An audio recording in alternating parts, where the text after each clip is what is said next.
Gemini and Siri, the FTC's encryption demands, and why Combinator and Epic. This is MacVoices. This MacVoices is supported by the Insta360 Go Ultra, the camera that goes everywhere with you. Visit store.insta360.com and the promo code MacVoices to get a free set of sticky tabs. Next story, we just can't get away from some of this. Apple AI is reportedly considering using Gemini to power the new Siri. Okay. Everybody got quiet.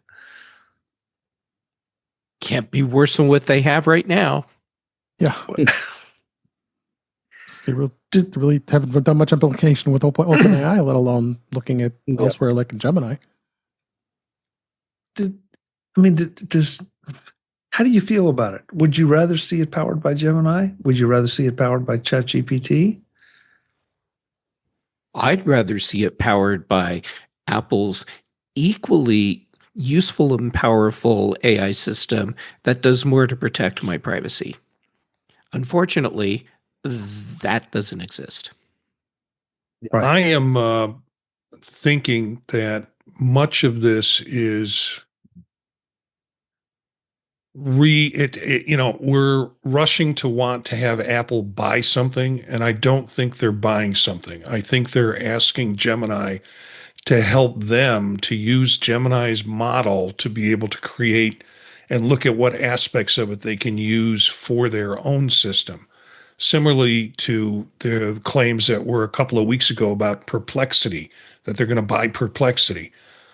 I don't think they're going to just wholesale buy some other product. I think they're going to they're going to buy the knowledge and the experience in developing a model from those companies to be able to integrate, or they're going to just put it as part of the cafeteria. You've got OpenAI, you've got Perplexity, you've got Gemini. You choose which thread you want to go down and which one you want to use. But I don't see them saying, okay, please, Gemini, here, create something for us. I see them looking at their models. Brian next. Sure. Actually, to piggyback both off of Jeff and Marty's comments, I'm thinking it makes me consider and wonder how much of the leaked information for this article and what's known versus what's unknown. And I wonder if it's more similar in the relationship with ChatGPT and how you can choose to seek out information and saying using ChatGPT, tell me da da da da da. And I wonder if it's more like, okay, now there's another provider, using Gemini, tell me blah blah blah blah blah. So I wonder if it could be something in that nature. And then on Jeff's comment regarding privacy, I just hope and I hope that if this does come to light and it is more of just a straight replacement of Siri and not so much on the similarities of how it's being used with Apple Intelligence right now with ChatGPT, that it has a lot more, that privacy is still paramount and key, because I wouldn't want to just use Gemini myself otherwise. Okay. Ben? First point, this is a rumor.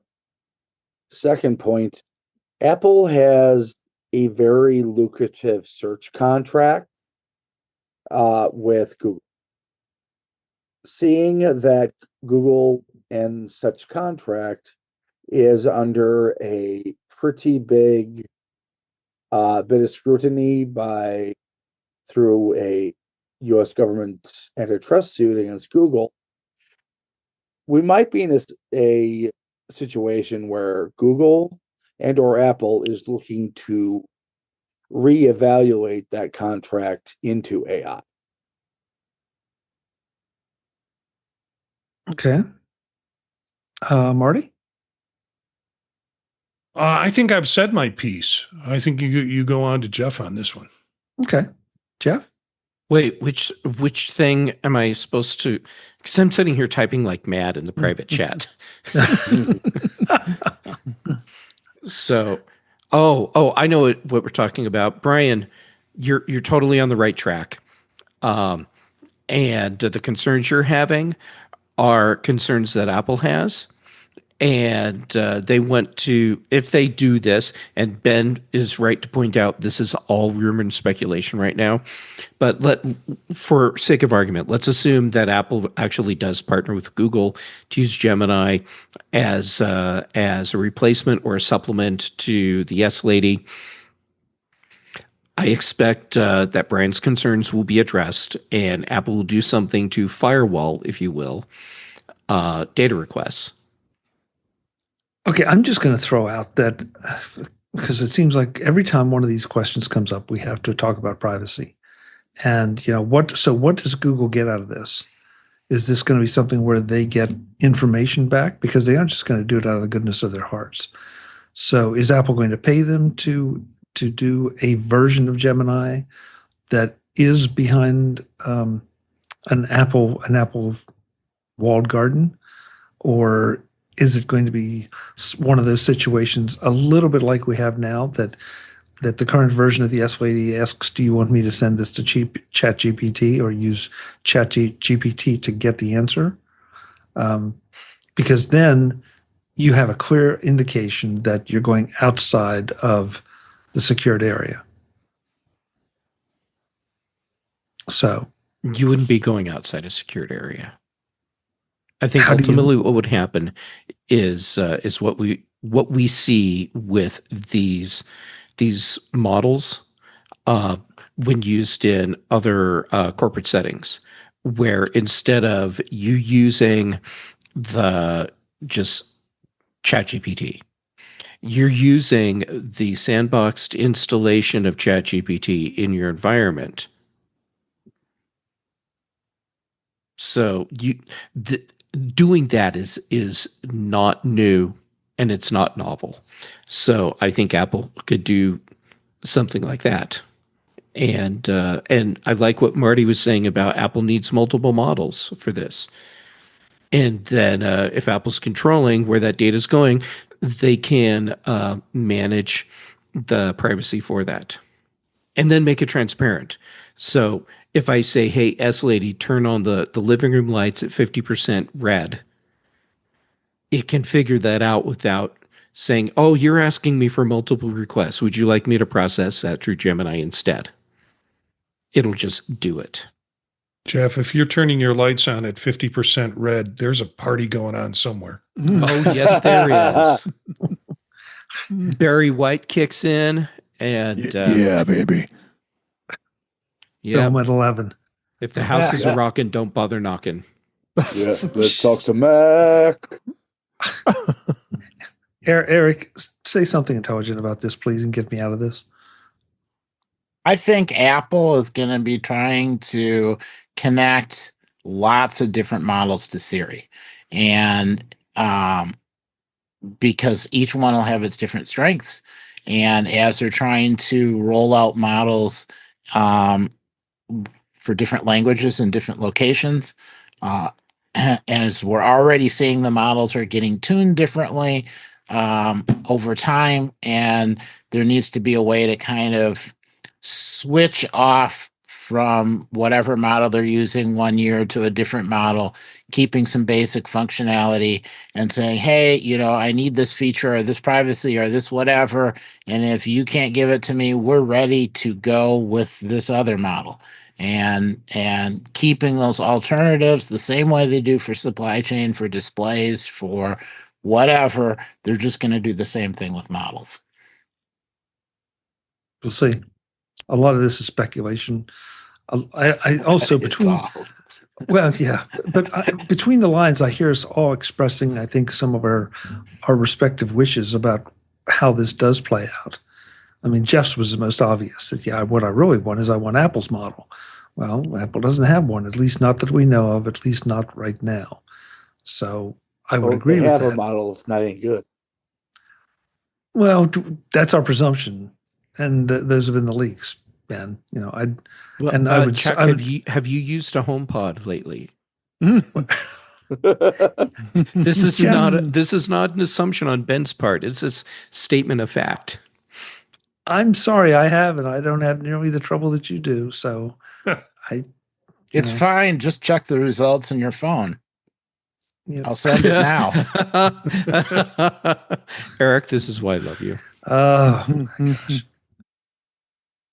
The new Insta360 Go Ultra is the tiny 4K camera that goes with you everywhere. The world may be a bit unstable right now, but your video doesn't have to be with the Insta360 Go Ultra.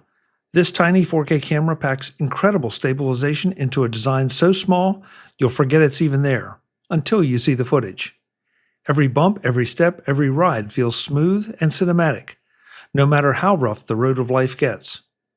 The Go Ultra clips to your shirt, mounts on your bike, or slips into your pocket, so instead of juggling bulky gear, you can focus on living the moment. And with smart shooting modes and easy one-touch controls, you don't need to be a pro to capture pro-level results. It's built for your on-the-go lifestyle. Whether you're traveling the world, chasing adventures on the weekend, or just documenting everyday life, the Go Ultra turns ordinary clips into highlight reels. It's the camera that goes everywhere with you, so you never miss the moments that matter. Check it out at store.insta360.com and be sure to use the promo code MacVoices for your free set of sticky tabs. The Insta360 Go Ultra. Because the world may be shaky, but your video never has to be. Thanks to Insta360 for supporting MacVoices. This one made me a little bit crazy. The FTC came out and they warned Apple that it must not weaken data encryption at the behest of rogue governments. Rogue governments like the European Union or the UK. Or the United States. Yeah. If the shoe fits. Yeah.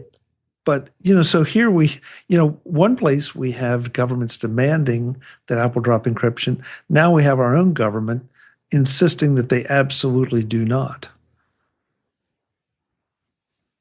Talk about being in the crossfire. I want to know what they're trying to hide. Oh, thanks, Eric. just took us to a new low there. But one of the subheads here: Apple must not deceptively weaken encryption.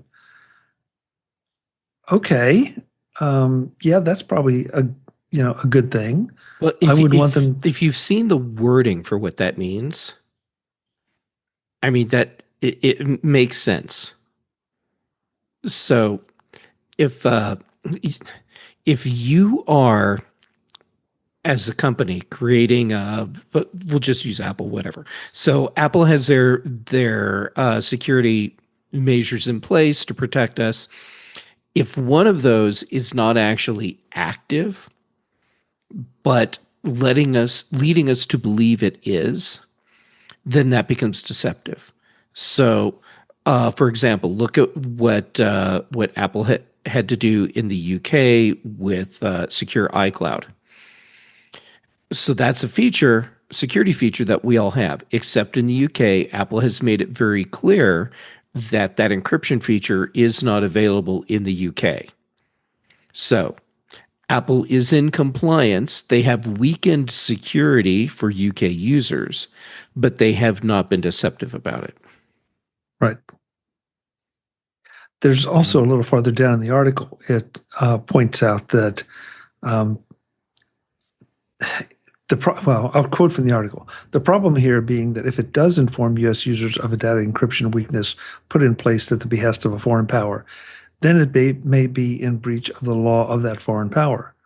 The UK, for example, seems to think it's cool to demand weaker encryption without telling anyone at all, including its own subjects.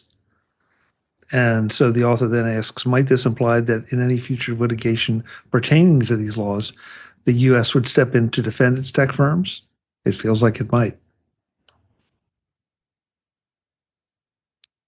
So, and by the way, this apparently was not just sent to Apple, but to there's an extensive list here: Akamai, Alphabet, Amazon, Apple, Cloudflare, Discord, GoDaddy, Meta, Microsoft, Signal, Snap, Slack, and X. Make of that what you will. Oh, Brian, I'm sorry. You just put that in our private chat and I didn't see it. I should have given you, so I'm giving you credit. You pointed that out. I thought you were reading his list. No, I was reading. That's lower down on my screen. I just looked up and it's like, oh, yeah, sorry. Okay, thanks, man. Oh, and Chuck, did you just plagiarize and you got caught by the teacher? Is that what happened? But he did a nice recovery. I was trying to give credit where credit was due to both the author and to Brian. So tough group. It was actually Brian that plagiarized, but we won't get into that.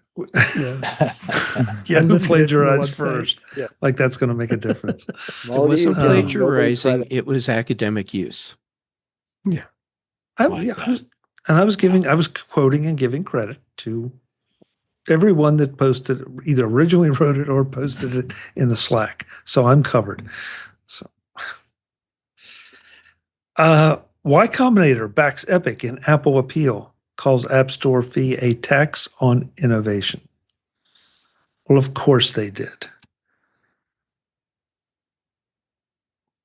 In a 24-page document.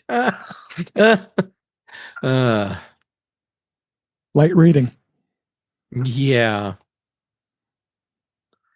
But once again, it's like they think that they have a right to come into this well-established store, virtual store, of course, and take full advantage of it and decide what they want to pay and not be necessarily bearing any of the costs of maintaining the store or any of that. And I know we've gone down this road a million times. It just fascinates me about this entitlement attitude that so many of these places, they don't like the 20%, 27% or 30 or whatever. I get that, but they all are seeming to just feel like they're entitled to take advantage of what Apple has built.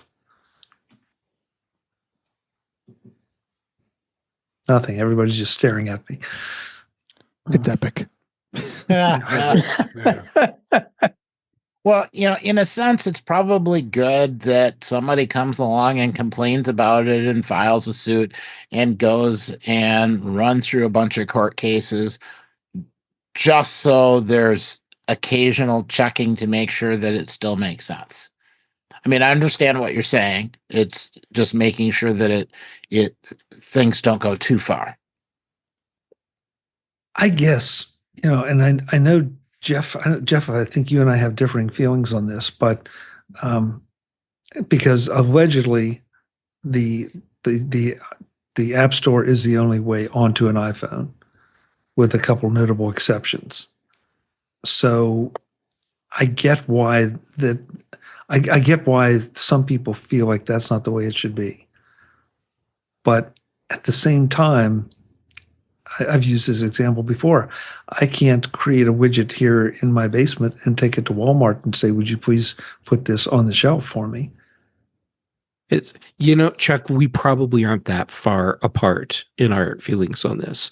I mean, if you're going to be using Apple's App Store, you can't expect to use it for free. So if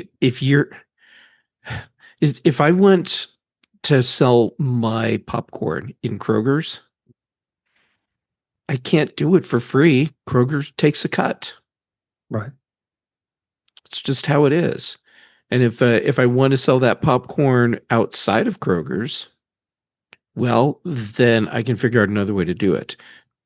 And yes, I get in this case we're talking about, but this is the only way you can get your software on it. But still, if you're gonna play the game, there's a price. And Jeff, I don't think Apple's doing this necessarily, but we both know that the laws of supply and demand, and that there are ways to utilize price to control both. And so I don't know that applies here to the App Store, but it just feels like, there are times that, okay, if you want to be on the App Store, you're going to have to provide a quality product. And if you're going to charge a lot, you definitely have to provide a quality product, and you have to go Because if the more complex your product is, the more testing that they have to do to make sure that it's not, something nefarious, that it's not doing things it shouldn't be doing. And I know there's things that have slipped through, and that's I would posit that they are the exception rather than the rule, even though there are a number of documented cases. So yeah, but I think you're right. Those are exceptions as opposed to the rule. When you have the volume of apps that we see in the App Store, by the way, I am not making excuses for Apple. When you have the number of apps that are on the App Store, and then compare it to the number of apps that have been found that have been fraudulent in some way, it's a very small percentage. It might look like a lot when you just look at a number, but it's a very small percentage. right. And Jeff, I don't think either one of us are trying to make excuses for Apple by any means. But No, they can always improve, and they should. Yeah. But there are certain realities, especially with people getting as creative as they seem to be in trying to get some of this stuff into the App Store. But I mean, Yeah. getting back to Y Combinator, if you look back at some of the apps that they have helped birth, or services they have helped birth, well, a lot of those would be immensely helped if they didn't have to pay any fees to Apple. So, yeah, this is entirely self-serving. Oh, sure. Yeah, and whoever said it is epic, and I'm not sure, Dave, that may have been you, or I don't know who said it, but this is not epic. I mean, it's the epic suit, but this is Y Combinator diving in and trying to make its point. Jim, I'm sorry I interrupted you.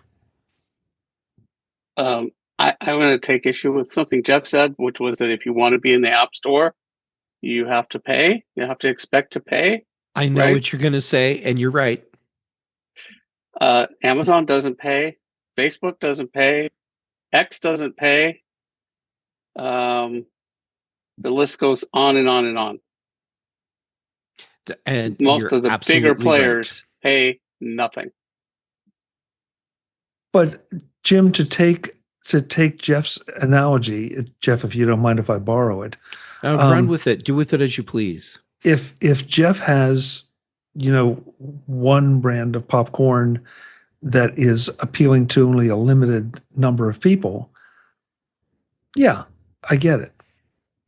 But if he had, but then if Brian has this incredibly amazing popcorn that has super wide appeal, yeah, so good. Thanks, Brian. That that has a super wide appeal. I mean, what we're talking about here is just the way that business works. That if Brian can bring in more people, that's not. It's free if you have some alternate monetization scheme that doesn't involve directly taking money for software.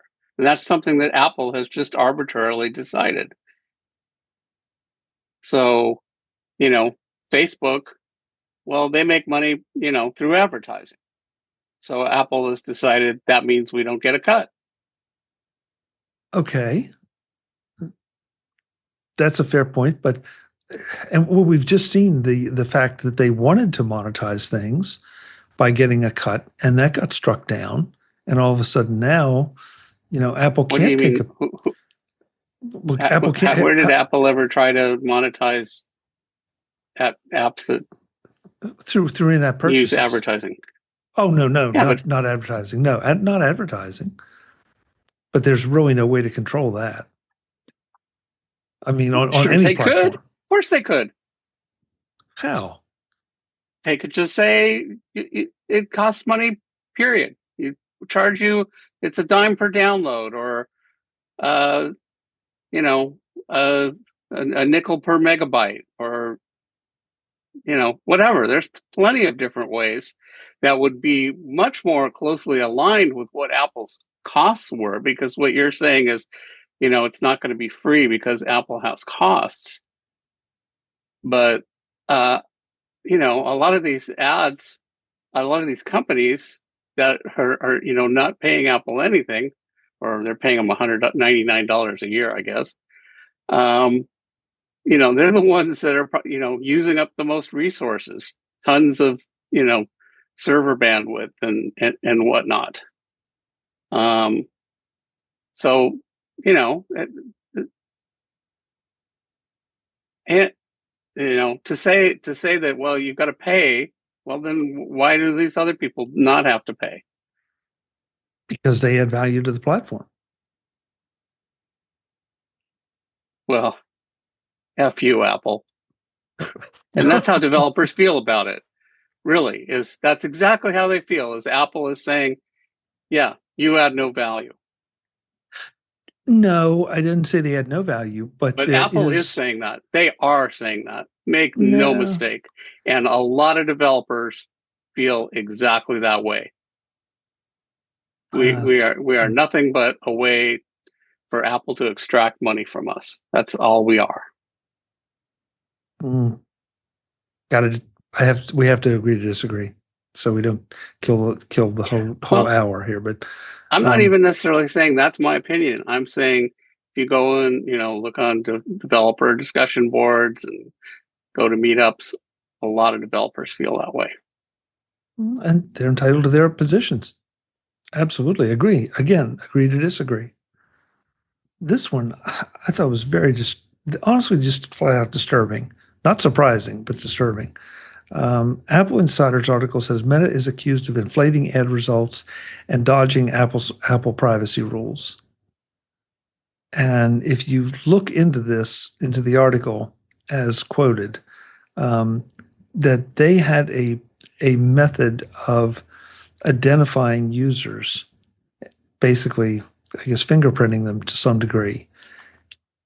Not necessarily that it's Ben or Chuck or Jim or whatever, but information about you that could then be used for their advertising purposes, in spite of Apple's privacy rules.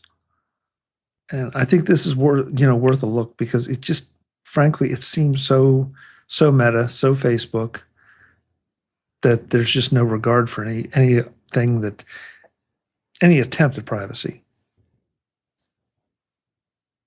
Jeff? Oh, yeah. When this one popped up, my first reaction was, again? Mm-hmm.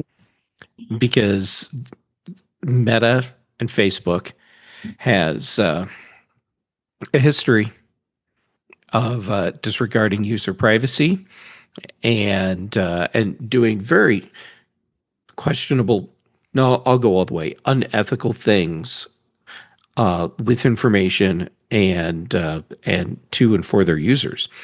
One of the big unethical things that comes to mind, which is kind of off the topic here a little bit. You remember the thing where they were running A/B tests, where they were showing people different types of content to see what it did to their moods? That was horribly unethical.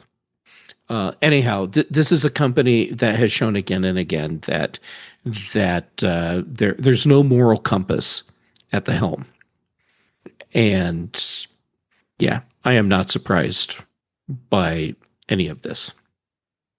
Me either. Yeah. It's just, Dave? yeah, it's just not surprised at all. Meta is Meta. And if they find ways to dodge what Apple's doing with privacy, they're going to find it. I mean, they've complained for years the way Apple restricts things, what Meta can and can't do. But if they're getting away with it, then does Apple have to retaliate? Do they look for filing lawsuits? I mean, that's where I don't know where that line goes between them just go ahead and doing this, or does Apple do something about it? Well, one of the things that the article points out is that Apple's guidelines require or are predicated on the companies following those guidelines. Yeah. And so if those companies don't, then what is Apple's option, or what are Apple's options to punish it? And at some point, what can you do? I'm sorry, Ben, go ahead. And that is the issue here. I mean, it's one thing with Apple basically adhering the rules to smaller businesses. The big question for Apple is, what if it's a near peer? Would they be willing to sever that complete relationship with Meta over this? And you're right. So where's the line? Now, according to this, it says that the tribunal won't rule on the full case until 2026. But the allegations paint a picture of Meta taking shortcuts to keep ad dollars flowing. Apple's ATT was supposed to give iPhone users control over their data, yet the filing suggests Meta worked around those limits in secret. I think the solution is just to use Facebook and Meta products as little as possible. And yet, we all still do because they provide a service. So, and we know exactly who they are. What does that say about us? Well, now I'm sad. Yeah, nothing good, Ben. Nothing good. Marty? Yeah, I don't know what they could do. I mean, it goes back to some of the earlier arguments discussion that Jim was saying. They're too big to take down. And they're also, as you had said, it kind of elevates the platform to have their services on with Apple. I don't see what the possibilities are for them. They're not charging for their apps, so you can't take 30% of nothing. But if this evidence is strong enough, I think users need to be warned before they consider downloading these apps that, although you might think you're agreeing to the ATT policy that Apple has when you say you don't want the app to track your information, this particular app, this particular company will do it anyways. Yeah. And Facebook, again, I'm lifting some wording out of the article, but Facebook is addicted to user data to make their advertising the best possible. And so Apple cut that off when they implemented the app tracking stuff. And Meta said, "Oh my God, you're killing us, so we're just not going to play by your rules." Ugly situation. Very. And chat room, I'd love to know, how do you all feel about this? Barry says off with their heads. Okay, well, that's one solution. Will you stop using, or have you stopped using Facebook because of this? I use Facebook in web browser only. So I sidestepping at least a little bit of what Facebook does with their app. But yeah, it's a problem. Jeff, if you cared enough not to use the app, but I'm going to put words in your mouth, but you still feel like you need or want to use Facebook because of its relevance. Yes, that's a fair statement. Yeah. And try as I might, family members that I want to communicate with are not going to leave Facebook. So in some cases, this is the only viable communication channel that I have. Same for local businesses. It's basically the new Yellow Pages. Yeah, true. Yeah. Joe in the chat room asks, is Facebook any worse than Google?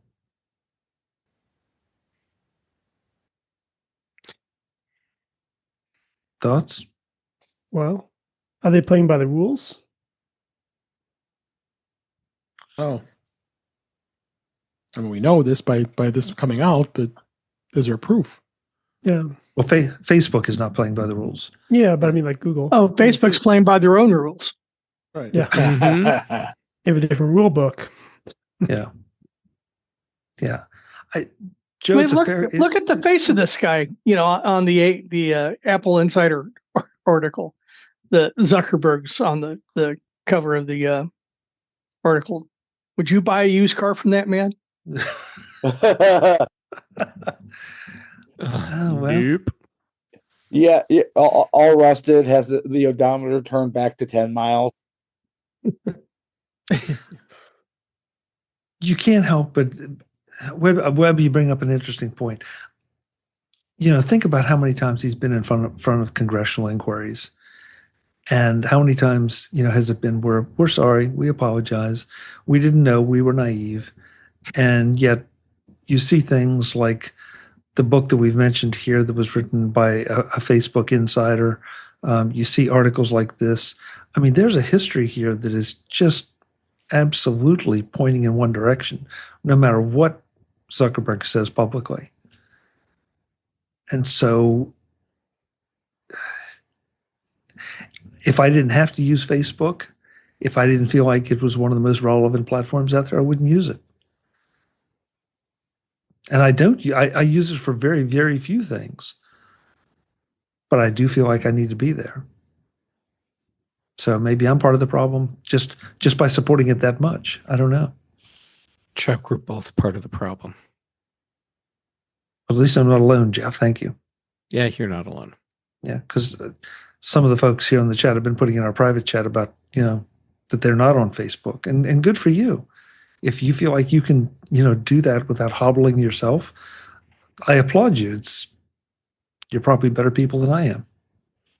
But I mean, if you look at things, a lot of local businesses, their website now just points to their Facebook page.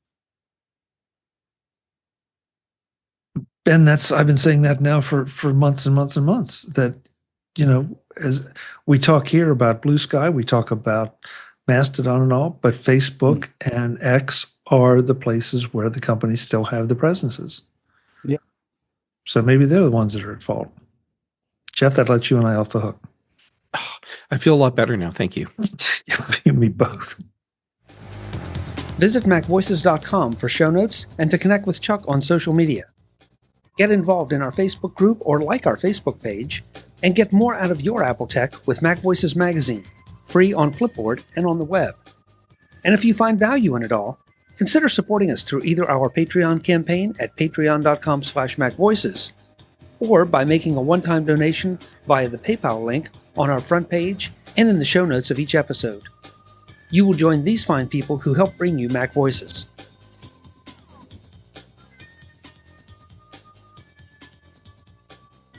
Advertising handled by Backbeat Media at backbeatmedia.com. Bandwidth provided by CashFly at cashfly.com.